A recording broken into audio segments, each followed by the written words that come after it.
বিশ্বের বৃহত্তম ম্যানগ্রোভ বন সুন্দরবন শুধু একটি বনাঞ্চল নয়, এটি বাংলাদেশের দক্ষিণাঞ্চলের জনজীবনের সঙ্গে ওতপ্রোতভাবে জড়িত একটি প্রাকৃতিক অস্তিত্ব।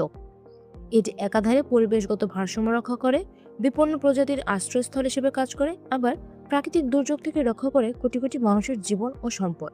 সুন্দরবনের মোট আয়তন প্রায় 10,000 বর্গ কিলোমিটার, যার মধ্যে প্রায় 60% বাংলাদেশের ভেতরে অবস্থিত।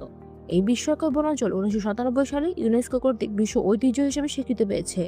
বনের অভ্যন্তরে থাকা অসংখ্য নদী, খাল ও জলাশয় এটিকে একটি জটিল ও সমৃদ্ধ জীববৈচিত্র্য কেন্দ্র হিসেবে গড়ে তুলেছে। বাংলাদেশ প্রতি বছর নানা প্রাকৃতিক দুর্যোগের সম্মুখীন হয়, বিশেষত ঘূর্ণিঝড় ও জলোচ্ছ্বাসে উপকূলীয় অঞ্চলে ব্যাপক ক্ষয়ক্ষতি হয়। সুন্দরবন একটি প্রাকৃতিক ঢাল হিসেবে কাজ করে, এসব দুর্যোগের তীব্রতা কমিয়ে আনে।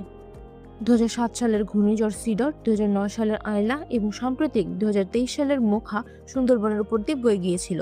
এসব ঘূর্ণিঝড়ে বহু গাছপালা ক্ষতিগ্রস্ত